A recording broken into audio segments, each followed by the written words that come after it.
నమస్తే సయ్యద్ రఫీ గారు, welcome to icon politics. నమస్తే నిహాల్ గారు. థ్యాంక్ యూ మీకు sir. Icon thank you sir. So sir, ఇప్పుడు పేర్ని నాని గారు ఒక ప్రెస్ మీట్ పెట్టడం జరిగింది. ఆ ఆ ప్రెస్ మీట్ లో ఒక కీలక పాయింట్ ఒకటి చెప్పడం జరిగింది పేర్ని నాని గారు. సో చంద్రబాబు కోసం అయితే ఆలోచించడు. 2018-19 మధ్య వైఎస్ జగన్ స్నేహితులతో ఫోన్ ట్యాప్ చేస్తున్నారని కేసు వేశాం. ఇప్పుడు అది నిజమైందని హైకోర్టు కూడా చెప్పింది. ఏబి వెంకటేశ్వరరావు గారు, అప్పుడున్న ఏబి వెంకటేశ్వరరావు గారు ఇజ్రాయెల్ నుంచి ఆ సామాన్లు తీసుకొచ్చాడని మమతా బెనర్జీ గారే చెప్పారు. అమరావతి విస్తరణలో కూడా ఏదో పెద్ద స్కామ్ ఉందని భావిస్తున్నా, రేపో మాపో అది కూడా బయటకు వస్తుంది అని పేర్నినాని అనడం జరిగింది. సార్, ఇక్కడ మనం మాట్లాడుకోవాల్సిన పాయింట్ ఏంటంటే ఏబి వెంకటేశ్వరరావు గారి పేరు ప్రస్తావన తీసుకురావడం జరిగింది పేర్ని నాని గారు. సో ఏబి వెంకటేశ్వర గారు నిజంగానే ఇజ్రాయెల్ నుంచి ఫోన్ ట్యాపింగ్ ఆ సామాన్లు ఆ మిషనరీ మొత్తం తీసుకొచ్చి ఆయనే దగ్గరుండి వైఎస్ జగన్మోహన్ రెడ్డి గారు ఫోన్ ట్యాప్ చేశారని మీరు భావిస్తున్నారా? ఏమండి, జగన్మోహన్ రెడ్డి 5 సంవత్సరాలు ఏబి వెంకటేశ్వరరావు మీద అనేక రకాలుగా విచారణ చేశాడు. సస్పెండ్ కూడా చేసి ఉంచాడు. 5 సంవత్సరాలు పోస్టింగ్ ఇవ్వలా. పెగాసిస్ దిగుమతి చేసుకున్నాడు వాళ్ళ అబ్బాయి పేరు మీద కంపెనీతో అని చెప్పేసి ఆరోపణలు చేశాడు. కానీ అతను ఎన్ని ఎంక్వైరీలు వేసినా సరే అదేమీ రుజువు కాక చేతులు ఎత్తేశాడు. కోర్టులు కూడా కేసు కొట్టేసింది. చివరికి అతను ఉద్యోగం ఇవ్వక తప్పలేదు. చివరి రోజు ఇచ్చాడు. అయితే మమతా బెనర్జీ గారు అప్పుడు శాసనసభలో చెప్పింది ఏంటంటే పెగాసిస్ సంబంధించినటువంటి ఏజెంట్లు కొంతమంది నన్ను కూడా సంప్రదించారు, అంతకుముందు ఆంధ్రప్రదేశ్ గవర్నమెంట్ కూడా సంప్రదించారు అని చెప్పేసి ఆమె చెప్పింది. ఏబి వెంకటేశ్వరరావు పేరు ఆమె చెప్పలా. ఆ తర్వాత జగన్మోహన్ రెడ్డి గారు ఒక సభా సంఘం వేశాడు. ఎమ్మెల్యేలతో స్పీకర్ ఒక సభా సంఘం వేశాడు. ఆ సభా సంఘం కూడా ఎంక్వైరీ చేసి ఏమీ తెలిసలేకపోయింది. అసలు ఎటువంటి ఒప్పందము జరగలేదు, ఎటువంటి ఇన్స్ట్రుమెంట్స్ దిగుమతి చేసుకోలేదు, ఎవరి మీద పెగాసిస్ వాడలేదు. కానీ ఇప్పుడు AB Venkateswara Rao Jagan never again అనేటువంటి కార్యక్రమం తీసుకున్నాడని ఆయన మీద మళ్ళీ బురద చల్లడానికి ఈ పేరు నాని మాట్లాడుతూ ఉన్నాడు. ఇలా హైకోర్టులో ఏదో కేసు వేసాం వచ్చింది. ఏ హైకోర్టులో వచ్చింది? ఆంధ్రప్రదేశ్ హైకోర్టులో అయితే ఏ కేసు రాలా, మరి తెలంగాణ హైకోర్టులో కూడా రాలేదు. మరి ఏమైనా అస్సాం హైకోర్టులో ఏమైనా వచ్చిందో నాకు తెలియదు. ఈయన హైకోర్టు అంటున్నాడు, ఏ హైకోర్టులో చెప్పలా. ఆంధ్రప్రదేశ్ హైకోర్టులో మరి అది రుజువైతే పత్రికల్లో వస్తుందిగా, కనీసం సాక్షి పేపర్లో అయినా రావాలిగా. కాబట్టి ఈ పేర్ని నాని సంగతి చూసాం కదా. ఈ పేర్ని నాని బియ్యం అమ్ముకొని ప్రభుత్వం అడగకుండానే 1,70,00,000 కట్టాడు. మళ్ళీ 1,70,00,000 కడతారని పారిపోయాడు. చాలా రోజులు ఎక్కడో కలుగుల్లో దాక్కున్నాడు. వాళ్ళ ఆవిడ కూడా జయసుధ ఆమె కూడా దాక్కుంది. కోర్టులు ఆశ్రయించారు. అప్పుడు పేర్నాని ఏమన్నాడండి? చంద్రబాబు నాయుడు గారి దగ్గర ఒక మంత్రి ఈ పేరుని జయసుధ అరెస్ట్ గురించి చెప్తే, ఏమయ్యా ఎందుకు ఆడవాళ్ళని అరెస్ట్ చేయడం అని చంద్రబాబు నాయుడు గారు ఎంతో విశాలమైనటువంటి మనసుతో ఆడవాళ్ళని అరెస్ట్ చేయవద్దని చెప్పేసి ఆయన చెప్పాడు. అది చంద్రబాబు నాయుడు గారి గొప్ప మనసుకి నిదర్శనం అని చెప్పి ఈ పేరు నానే గారు చెప్పింది. అంతలోనే మళ్ళీ మారిపోయాడా చంద్రబాబు నాయుడు గారి మీద? సో సార్, ఇక్కడ ఏపీ వెంకటేశ్వర గారిని ఎందుకు టార్గెట్ చేస్తున్నారు అంటారు? AB Venkateswararao never again Jagan అని చెప్పి ఒక స్లోగన్ తీసుకున్నాడు. ఆయన ఏదో ఒక సంస్థ పెట్టి జగన్ బాధితులందరినీ కలిసి వాళ్ళకి న్యాయం చేయడం కోసం కృషి చేస్తారని చెప్పేసి ఆయన ప్రకటించాడు. ఆ ప్రకటించిన నేపథ్యంలో వీళ్ళకి కంటగింపుగా మారింది.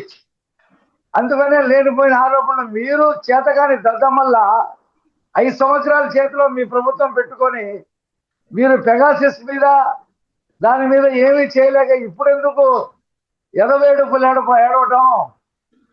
మీరేం చేయలేకపోయారు కదా, లేదు కదా, అక్కడ ఏమీ లేదు కదా, లేదు మీరేం ప్రూవ్ చేయగలరు?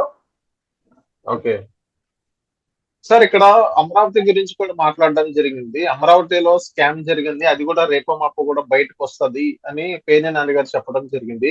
ఏం స్కామ్ చేశారు సార్ టీడీపీ నాయకులు అక్కడ? ఇప్పుడు 5 సంవత్సరాలు అధికారంలో అతను ఉన్నాడు. 5 సంవత్సరాలు ఏదో స్కామ్ జరిగిందని చెప్పేసి అదంతా కూడా అమరావతిలో పెద్ద కుంభకోణాలు జరిగాయని మాట్లాడారు. ఏ ఒక్కటి రుజువు చేయలా.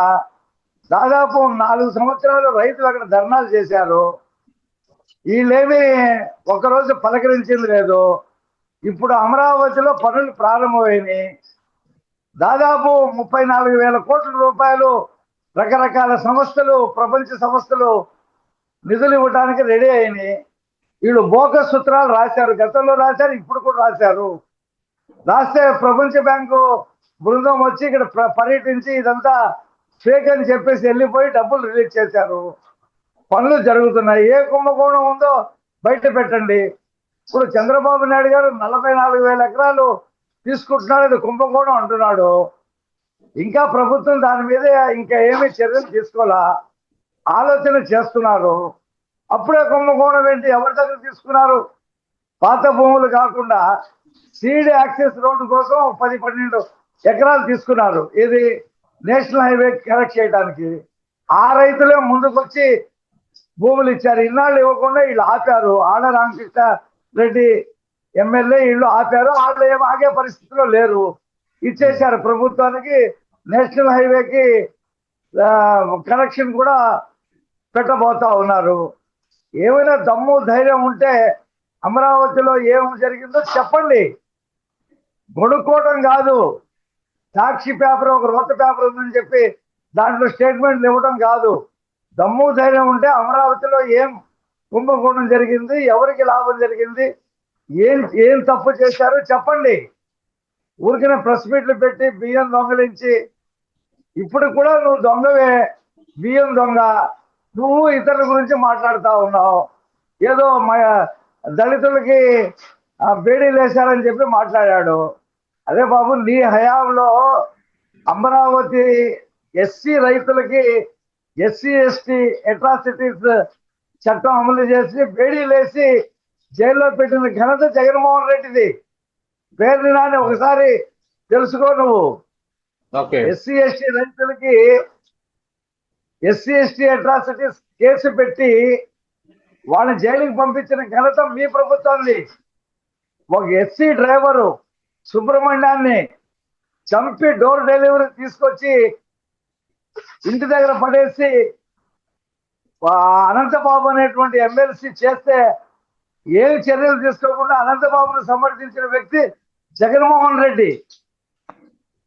డాక్టర్ సుధాకర్ ని మాస్క్ అడిగాడని కాళ్ళకి చేతులకి తాళ్లు కట్టి చంపినటువంటి సంఘటన మీది.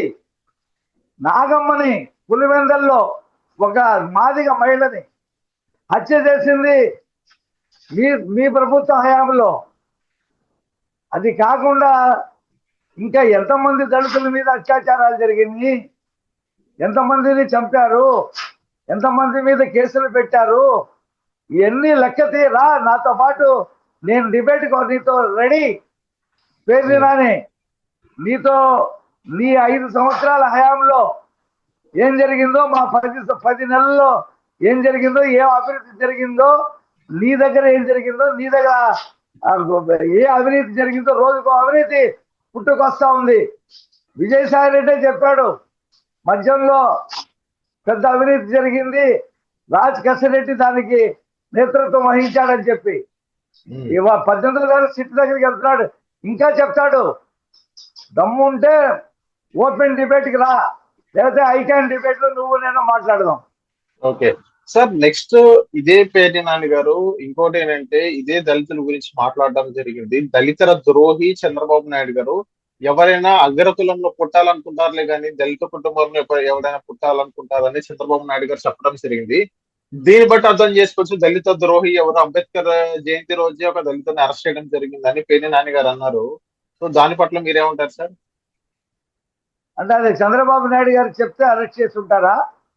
ఎక్కడ అరెస్ట్ చేశారు, ఎవరిని అరెస్ట్ చేశారు చెప్పు. నువ్వు వాళ్ళ వివరాలు చెప్పకుండా నువ్వు ప్రెస్ మీట్ మాట్లాడావు. చంద్రబాబు నాయుడు గారు అంబేద్కర్ జయంతి రోజున ఒక గ్రామానికి వెళ్ళి దళితుల్ని ఏ రకంగా ఆదరించాడు, వాళ్ళ ఇంట్లో కూర్చొని ఏ రకంగా వాళ్ళకి సహాయం చేశాడు, అక్కడ కిళ్ళి కొట్టు నడుపుకుంటున్న వాళ్ళకి ఏ రకంగా ఆర్థిక సహాయం చేశాడు, అక్కడ మోటార్ బైక్ షాప్ నడుపుకుంటున్నాడు ఏ రకంగా ఆర్థిక సహాయం చేశాడు, ప్రతి నెల పెన్షన్ ఇవ్వడానికి వెళ్ళి ఎన్ని కుటుంబాలను ఆదుకుంటున్నాడో ఇవన్నీ ఒకసారి లెక్కేసుకో. ఈ 10 నెలల్లో ఎంతమందికి లాభం జరిగిందో చూసుకో. అంతేగాని ఊరుకునే అధికారం పోయిందని ఏడుస్తూ ఈ రకమైనటువంటి అబండాలు వేయడం పేరున మీ తండ్రికి చాలా మంచి చరిత్ర ఉంది. నువ్వేంటా ఇలా తయారయ్యావు? పేర్ని కృష్ణమూర్తి అంటే ఒక ట్రేడ్ యూనియన్ నాయకుడు, కాంగ్రెస్ నాయకుడు అని చెప్పి చాలా పేరు ఉండేదానికి. నువ్వు ఇతను ఒకసారి జగన్మోహన్ రెడ్డి గురించి చెప్తూ ఆ సచివాలయం దగ్గర నేను జగన్మోహన్ రెడ్డికి కుక్కలం అని చెప్పాడు ఇతను. మేము విశ్వాస కుక్కలం జగన్మోహన్ రెడ్డికి, నేను ఒక విశ్వాస కుక్క అన్నాడు. మరి మీ ఆవిడని అరెస్ట్ చేయకుండా ఉంటే చంద్రబాబు నాయుడు గారు గొప్పోడు అంటాడు, మళ్ళీ వచ్చి ప్లేట్ ఫిరాయించి మళ్ళీ ఇలా మాట్లాడతాడు. డబుల్ స్టాండర్డ్ పేరుని నాని.